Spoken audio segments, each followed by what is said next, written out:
Por si piensan que poner la dolarización en peligro y denunciar que el gobierno maneja fondos privados irresponsablemente como públicos es nada más palabrería de la oposición, aquí va una prueba más.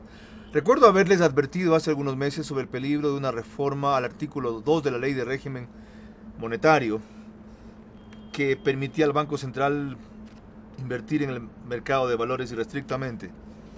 Lo dijeron gente que sabe de economía más que yo, como Rodrigo Espinosa y Abelardo Pachano. Inútil.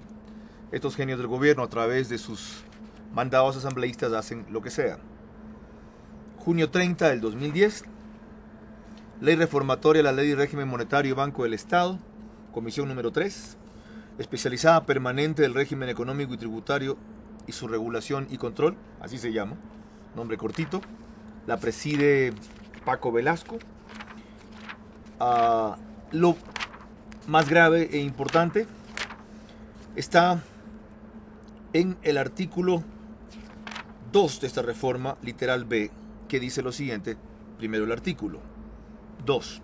Sustituyes el artículo 20 de la Ley de Régimen Monetario y Banco del Estado por el siguiente.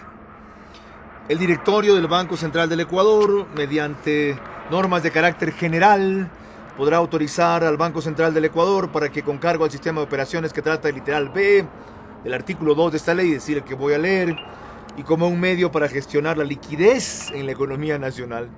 Ellos van a generar liquidez de esta manera, no han sabido de otra, ¿ok? Realice operaciones de mercado abierto. ¿De cuándo acá el Banco Central estaba para eso? De manera bursátil y extrabursátil a través de los siguientes mecanismos. B. Captar y colocar instrumentos financieros de corto, mediano y largo plazo. Captar y colocar.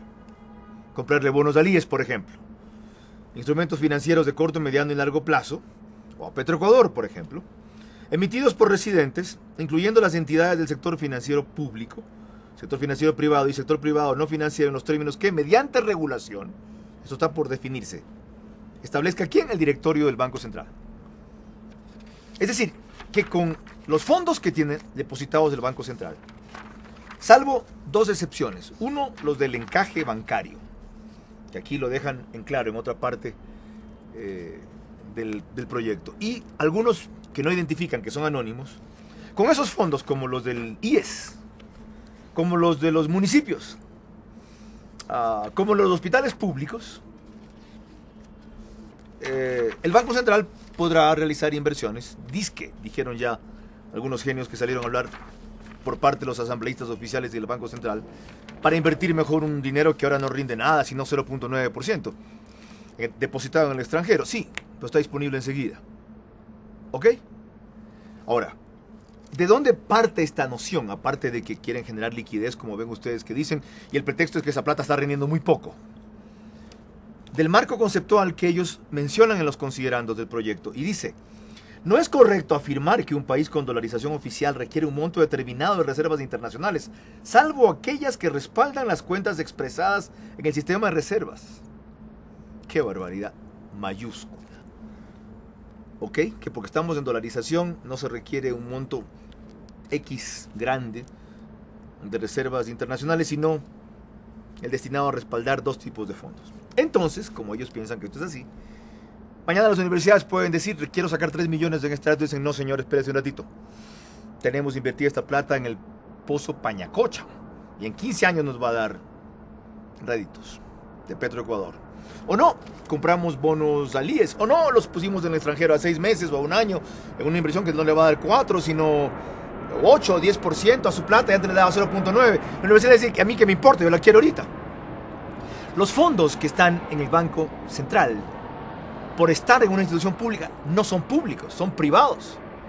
Los de los bancos son privados, los IES son privados, porque el IES recepta fondos de afiliados, de patronos y de jubilados. Los de las universidades, de aquellas privadas, son privados. Los de los hospitales, en algunos casos, son privados. Yo no sé esa lógica de que los fondos que maneja una institución pública son públicos por estar en una entidad pública. Esa es la lógica de Correa, que dijo que los fondos del IES son privados. Que los fondos del IES son públicos. Que tanta la confusión de ellos que yo me confundo también. Que los fondos del IES son públicos. No, los fondos del IES son privados. Los maneja una institución pública, que es el IES. Pero ¿de dónde viene todo esto? de la necesidad de generar liquidez porque no han sabido manejar la economía. Como tantas veces se ha dicho ya, no han aumentado exportaciones petroleras, no han atraído inversión extranjera, no han incrementado productividad, no generan confianza. Los dólares se están acabando y no los podemos emitir. Tienen que crear liquidez. Pero esa falta de liquidez obedece también a un gasto público sobredimensionado, aunque si los ven estrictamente en porcentaje sigue siendo 9% del Producto Interno Bruto, que por ahora está en 55.000, 58.000 millones de dólares del Producto Interno Bruto del Ecuador. ¿Ya? El nominal, el real es 25.000 millones de dólares, lío en el que no voy a entrar ahora. Pero no es tanto la magnitud del gasto público, que como repito es más o menos el mismo porcentaje de siempre del PIB en el Ecuador, sino la ineficiencia de ese gasto, la corrupción de ese gasto, lo poco productivo de ese gasto. A cuenta de que tienen más ingresos por el petróleo, están gastando más y están gastando mal.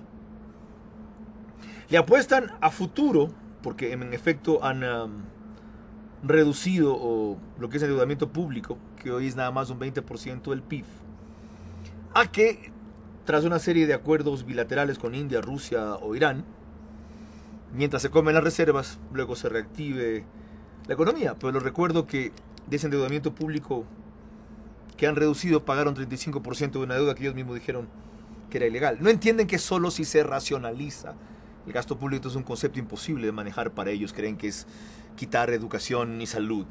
Solo si se racionaliza el gasto público van a evitar disposiciones como estas aprobadas por la Asamblea de una ley reformatoria de la red de régimen monetario que da funciones que no tenía antes el Banco Central. Quienes quieran profundizar, les recomiendo ver el único boletín que hasta el martes 7 le dio interés a esto, que se llama Buró de Análisis Informativo. Esto lo publica una empresa de estrategia política y relaciones públicas en Guayaquil que se llama Buró Estratégico. Y entiendo que por ahora tiene una circulación restringida, pero gratuita, www.burodeanálisis.com. Aquí recogen versiones tanto de los asambleístas que propugnaron esta reforma a la ley de régimen monetario, como de críticos a la misma, entre otros el Observatorio Fiscal.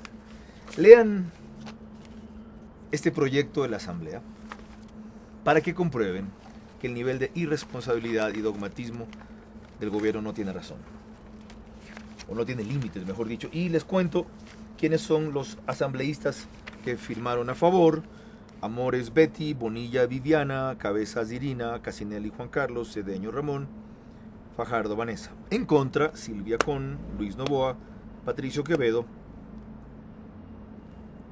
y Lourdes Alarcón. A favor, desde luego, también Francisco Velasco. Léanlo. Quienes tengan una noción de economía se van a asombrar y se van a aterrar, y quienes de algún rato pensaron en invertir en el Ecuador lo van a hacer menos. Clap, clap, Revolución Ciudadana. Su banco de Irán es todo.